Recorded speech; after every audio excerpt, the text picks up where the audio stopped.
Além de todos os problemas normais e naturais que um candidato tem que enfrentar, os candidatos a concurso de delegado de polícia têm mais um problema: a criação de peças inexistentes na cobrança na prova discursiva para delegado de polícia. O que tem acontecido? O que tem acontecido é que, principalmente as bancas Sebrasp, CESP e FGV, têm causado uma confusão muito grande. E é disso que eu quero falar com vocês neste vídeo. O que tem acontecido, e eu acredito que se deve a uma falta de transparência das bancas em relação à composição da banca examinadora, eu não acredito que essas provas sejam criadas por delegados de polícia, e está aí o maior problema, porque outros profissionais podem ser excelentes profissionais, mas quando você está falando de uma peça prática, você precisa conhecer a prática, você precisa saber o procedimento ali, e muitas vezes ele é prático mesmo, a gente não aprende isso na faculdade.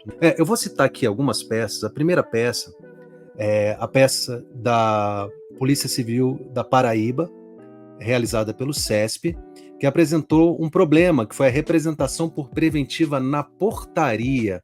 E aí eu vou falar de um primeiro problema para vocês, que é a confusão de peças administrativas e peças processuais. O CESP, novamente, na prova da Polícia Civil de Rondônia, mais uma vez pediu uma representação por preventiva em portaria, que é um ato administrativo interno, né? Um despacho, na verdade. Portaria não deixa de ser um ato interno do delegado de polícia. Já a FGV, em duas situações, no Rio Grande do Norte e em Santa Catarina, agora em 2023, cobrou uma representação também em um ato interno, que seria um despacho pós-flagrancial.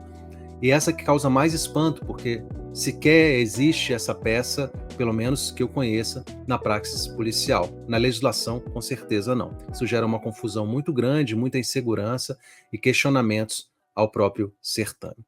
Nós temos basicamente dois tipos de peça, né, na atividade do delegado de polícia: as peças administrativas e as peças ditas processuais. As peças administrativas, como portarias, despachos, etc., elas são direcionadas ao escrivão de polícia, em geral, e aos policiais ou aos institutos que vão assessorar ali, dar suporte à atividade investigativa. E você tem as peças processuais. As peças processuais, basicamente as representações por medidas cautelares, por medidas assecuratórias, enfim, as representações ao Poder Judiciário. E aí que está a grande confusão. Quando, por exemplo, a prova do CESP cobra representação por preventiva em uma portaria, ele está criando um Frankenstein. Por quê? Porque ele está pedindo uma representação ao Poder Judiciário, ou seja, uma peça processual, entre aspas, tá? Porque aqui a gente não está falando de processo, mas processual no sentido amplo da palavra, né? De que vai ser remetido ao Poder Judiciário, com um despacho ou uma portaria, no caso aqui a portaria, que é um ato interno do inquérito policial dirigido principalmente ao escrivão de polícia, com as medidas que ele deve tomar em relação àquela instauração do inquérito policial. Então, como é que você vai criar numa mesma peça duas coisas diferentes? É a mesma coisa que se eu fosse um professor de medicina, chegasse assim para os alunos e falasse: pessoal, olha, hoje nós vamos falar do coração. Olha, cai em prova que o coração fica no pé, mas está errado, viu? O coração fica aqui no peito, mas em prova cai que o coração fica no pé. É mais ou menos isso que a banca está fazendo. Está dizendo que o coração fica no pé, está criando uma coisa absurda. Tá? Então está dizendo para vocês que em uma portaria você pode fazer uma representação por preventiva, ou pelo menos mencionar isso já seria um absurdo. Ou porque você vai direcionar aquilo ao escrivão de polícia, não tem sentido algum. Esse mesmo problema se repetiu na PCRO, uma representação por preventiva em uma portaria, o que é absurdo, né? E nas peças da FGV foi cobrado, né, uma peça relacionada a um despacho pós-flagrante, que já é estranho, e nesse despacho pós-flagrante, que seria uma peça administrativa, que eu particularmente desconheço, porque terminou o inquérito policial, só existe uma peça prevista na legislação: relatório final. Esse relatório final pode ser com representação por prisão preventiva? Sim, porque esse relatório final vai para o Poder Judiciário, né? Em alguns estados, por exemplo, aqui no Distrito Federal, o Poder Judiciário demanda que a gente faça isso separadamente, em autos apartados, por conta da sigilosidade da representação. Então, já fazer o relatório final e na mesma peça fazer a prisão preventiva, aqui no DF a gente já não faz isso, a gente faz o relatório final, mesmo que a gente copie o relatório final, a gente tem que fazer uma peça apartada, porque essa peça é sigilosa. Mas para fins de prova, seria aceitável que você pedisse um relatório final combinado com uma prisão preventiva, ou ao final desse relatório final, representar pela prisão preventiva, mas nunca um despacho, né? Por quê? Porque um despacho, primeiro, não é um ato adequado, pelo menos não legalmente, para você finalizar o inquérito policial, seja por auto de prisão em flagrante, seja por portaria.